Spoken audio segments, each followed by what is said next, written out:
तो फ्रेंड्स, कैसे हैं आप लोग। आज हम लोग 12th क्लास के बायोलॉजी के उन सभी प्रश्नों को देखेंगे जो आपके होने वाले इंटर एग्जाम के लिए बेहद ही जरूरी है।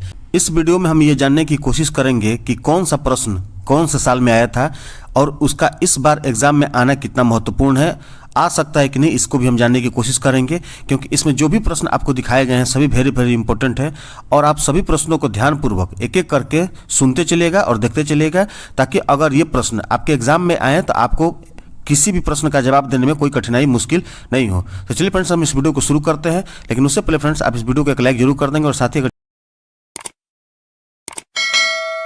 जैसा कि हम यहाँ पर पहला प्रश्न देख रहे हैं कि ध्वनि प्रदूषण से आप क्या समझते हैं, इस बात को भी आप ध्यान देंगे। ये प्रश्न 2013 में आ चुका है, इस बार भी हो सकता है कि इस प्रश्न को रिपीट करें। तो इसका जवाब होगा कि 100 डीबी का मतलब डेसिबल से होता है, से अधिक तीव्रता वाली ध्वनि बड़े कारण ज्ञानेंद्रियां सहित मानव शरीर के अन्य भागों पर पड़ने वाले कुप्रभावों को ध्वनि प्रदूषण कहते हैं। क्लियर है। दुष्परिणाम तथा प्रभाव, यानी कि इसके क्या दुष्परिणाम होते हैं और इसके क्या प्रभाव पड़ता है। कर्णपटल के क्षतिग्रस्त होने के कारण, यानी कि कान के पर्दों को अगर क्षति पहुंचता है या खराब हो जाते हैं तो सुनने में बाधा, दूसरे व्यक्ति से बात करने में बाधा, तनाव, नेत्रदोष, सर दर्द, अनिद्रा आदि रोगों का उत्पन्न होता है ध्वनि प्रदूषण से। सवाल नंबर 2 देखते हैं। सवाल नंबर 2 है, भारत में जैव विविधता संरक्षण संबंधी प्रयासों पर एक व्याख्यात्मक टिप्पणी लिखिए। ये प्रश्न 2011 में आ चुका है, इसको भी आप ध्यान देंगे। इसका जवाब होगा, जैव विविधता के संरक्षण के लिए स्वस्थाने एवं पर स्थाने दोनों ही उपायों की आवश्यकता है। भारत में जैव विविधता के संरक्षण हेतु निम्न प्रयास किए गए हैं। कौन कौन से प्रयास किए गए हैं? स्वस्थाने और परस्थाने। अब इसके बारे में जानेंगे, स्वस्थाने क्या है और परस्थाने क्या है। तो स्वस्थाने के बारे में पहले जानते हैं हम। इसके अंतर्गत जैव मंडल निलय, राष्ट्रीय अभ्यारण्य, वन्य जीवाश्रम स्थल तथा अन्य सुरक्षित क्षेत्रों की स्थापना वन तथा पर्यावरण मंत्रालय द्वारा की जाती है। अब परस्थाने के बारे में जानेंगे। इसमें वनस्पति उद्यानों, चिड़ियाघर, संरक्षण स्थल एवं जीन, परागकण, बीज, पौधे, उत्तक संवर्धन एवं DNA बैंक सम्मिलित है। अलिंगी प्रजनित फसलों जैसे आलू के लिए हिमांतकीय संरक्षण कायिक जनन की जाती है। चलिए सवाल नंबर 3 देखते हैं। सवाल नंबर 3 है कि DNA वैक्सीन के संदर्भ में उपयुक्त जीन के अर्थ के बारे में अपने अध्याय में चर्चा कीजिए। अपने अध्याय से चर्चा कीजिए, इसके बारे में हम जानेंगे। पुनर्योगस DNA प्रौद्योगिकी से जीवाणु या खमीर यानी कि ईस्ट में रोगजनक की प्रतिजनी पॉलीपेप्टाइड का उत्पादन होने लगा है। इस विधि से टीकों का बड़े पैमाने पर उत्पादन होने लगा है और इसलिए प्रतिरक्षीकरण हेतु उन टीकों की उपलब्धता खूब बढ़ी है, जैसे खमीर से बनने वाला यकृत शोध बी टीका। सवाल नंबर 4 देखते हैं।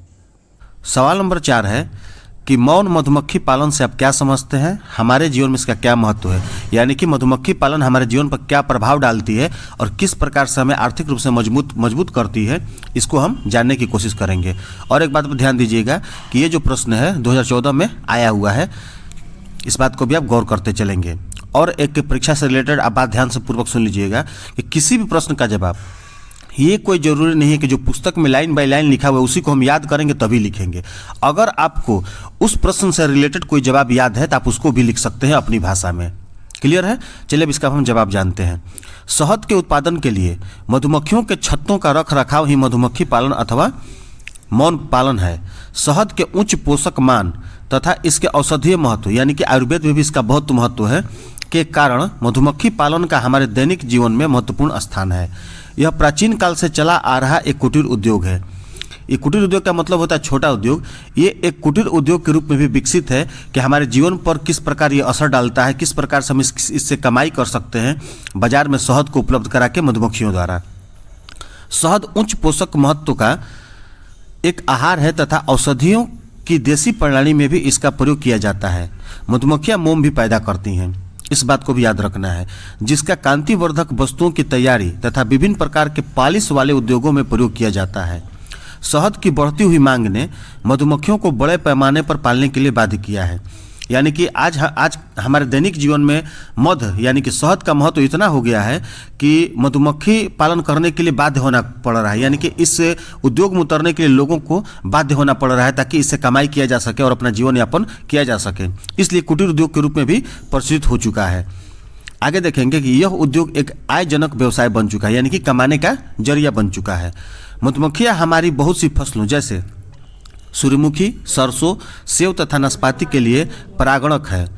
पुष्पीकरण के समय यदि इनके छत्तों को खेतों के बीच रख दिया जाए तो इससे पौधों की परागण क्षमता बढ़ जाती है और इस प्रकार फसल तथा शहद दोनों के उत्पादन में सुधार हो जाता है। यानी कि अगर पौधों की परागण क्षमता बढ़ानी हो तो इन छत्तों क्या किया जाता है, खेतों के बीच रख दिया जाता है, जिससे फसल और शहद दोनों के उत्पादन में सुधार हो जाता है। चलिए हम सवाल नंबर 5 देखते हैं। 5वां प्रश्न है, जेनेटिक इंजीनियरिंग और जैव तकनीक से आप क्या समझते हैं। सवाल नंबर 5 है, जेनेटिक इंजीनियरिंग और जैव तकनीक से आप क्या समझते हैं। इसका जवाब होगा कि न्यूक्लिक अम्लों और प्रोटीनों के रसायन के ज्ञान से प्रोटीन के संश्लेषण को नियमित करना संभव हो सका है। हम जानते हैं कि न्यूक्लिक अम्लों में प्रोटीन विशिष्ट क्षार द्वारा कोडित होती है। डीएनए क्रम जो विशिष्ट प्रोटीन के लिए कोड का कार्य करता है उसे जीन कहते हैं। एक जीव के डीएनए अणु के एक भाग को यदि दूसरे जीव के डीएनए अणु के एक भाग के साथ जोड़ दिया जाए तो इस नए बने हुए डीएनए अणु को पुनर्योजित डीएनए कहा जाता है। इस बात को ध्यान देंगे। इन विशिष्ट एंजाइमों को नियंत्रण एंजाइम कहा जाता है। पुनर्योजित डीएनए की संरचना में परिवर्तन के साथ प्रोटीनों या एंजाइमों के संश्लेषण के लिए प्रयोग किया जाता है। जीवों के जिन्स की संरचना में परिवर्तन करके मनुष्य में लाभदायक प्रभाव उत्पन्न करने की कृत्रिम विधि को जेनेटिक इंजीनियरिंग अथवा जैव तकनीक कहा जाता है। सवाल नंबर 6 देखते हैं। सवाल नंबर 6 है कि अनुवंशिक रूपांतरित पौधों के 4 उपयोग लिखें। अनुवंशिक रूपांतरित पौधों के 4 उपयोग लिखें। इसका जवाब होगा कि अनुवंशिक रूपांतरित पौधों के 4 उपयोग निम्नलिखित हैं। ये प्रश्न के जवाब लिखने का ढंग है कि पहले लिख दे कि अनुवंशिक रूपांतरित पौधों के 4 उपयोग निम्नलिखित हैं, यानी कि कौन कौन से हैं। पहला होगा बीटी कपास यानी कि क्रीम स्लम प्रतिरोधी। दूसरा होगा बीटी मक्का यानी कि कीटनाशक एवं शाकनाशक कैटरपिलर प्रतिरोधी। तीसरा होगा बीटी टमाटर यानी कि कीटनाशक एवं शाकनाशक कैटरपिलर प्रतिरोधी। चौथा होगा बीटी बैंगन यानी कि कीटनाशक एवं शाकनाशक कैटरपिलर प्रतिरोधी। इस प्रकार से हमारे ये 6 क्वेश्चन हुआ। सवाल नंबर 7 है कि जीन अभियांत्रिकी क्या है। अभियंत्रित डीएनए प्राप्त करने हेतु अवस्थाओं को लिखें। और ये सवाल जो है 2009 में आ चुका है। इस बात को भी याद रखते चलेंगे। सवाल नंबर 7 है और इसके जवाब जानेंगे हम। जवाब होगा कि आनुवंशिक अभियांत्रिकी जीनी हेरफेर को कहते हैं जिसमें किसी अवांछित आनुवंशिक लक्षण के जीन को काटकर उसके स्थान पर वांछित गुण वाले जीन को लगा देते हैं। पुनर्संयोजन डीएनए प्रौद्योगिकी का यही मूलभूत सिद्धांत है। इनमें 4 चरण होते हैं। इसके 4 चरणों को जानेंगे। पहला है वांछित जीन का विलगन। दूसरा होगा वाहक डीएनए अणु का चयन। तीसरा है वांछित जीन को वाहक जीन से जोड़कर पुनर्संयोजित डीएनए अणु का निर्माण। और अंत में जो चौथा होगा कि पुनर्संयोजित डीएनए अणु का पुंजीकीकरण। सवाल नंबर 8 है कि कीट परागण वाले पौधों की विशेषताएं लिखें। यानी कि कीट परागण वाले पौधों की विशेषता के बारे में लिखना है। इसकी 7 विशेषताएं हैं, कौन कौन है इसके बारे में हम जानेंगे। इसका जवाब होगा, जैसे पहला है यहाँ पर, और एक बात ध्यान दीजिएगा कि जवाब लिखने से पहले ये जरूर लिख देंगे कि कीट परागित पौधों की निम्न विशेषताएं होती हैं। चलिए पहला देखते हैं। पुष्प बड़े रंगयुक्त तथा आकर्षक होते हैं।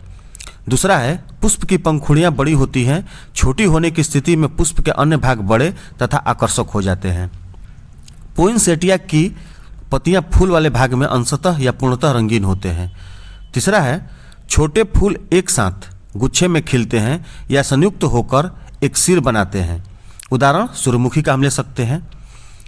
चौथा है इनके खिलने का एक खास वक्त होता है। यानी कि जो फूल खिलते हैं उनका एक खास समय पर वो फूल खिलते हैं, उनका खास वक्त होता है, तभी परागणकर्ता भी उपस्थित रहता है। 5 है कि इनसे मकरंद स्रावित होता है जो कीटों को पोषण देता है। जो मकरंद स्रावित होता है उससे कीटों का पोषण होता है। इस बात को भी याद रखेंगे आप। चलिए 6ठा देखते हैं हम। पराग कणों की बाह्य सतह कांटेदार यानी कि बाहरी जो सतह होती है वो कांटेदार होती है और चिपकने वाली यानी कि चिपचिपा टाइप की होती है, चिपकने वाली होती है, जो पराग कीट कहलाती है तथा कीटों में आसानी से चिपक जाती है। यानी कि बाह्य परत जो होती है कांटेदार तो होती ही है और चिपकने वाली होती है, जिसके कारण होता क्या है, वो तो पराग कीट कहलाती है, जिसके कारण जो चिपचिपा होने के कारण कीटों में वो आसानी से चिपक जाती है। चलिए अब हम विशेषता नंबर 7 देखते हैं कि क्या विशेषता है कीट परागण वाले पौधों की। तो इसमें जो दिया हुआ है कि बहुत सारे फूलों के परागकण खाने योग्य होते हैं, यानी कहने का मतलब है कि बहुत ऐसे फूल होते हैं जिनके परागकणों को खाया जाता है, जिन्हें कीट जो है खाते हैं, आसानी से खा लेते हैं और अपना भरण पोषण करते हैं। और इसके उदाहरण के रूप में हम देख सकते हैं यहाँ पर कि जैसे गुलाब और मैग्नोलिया।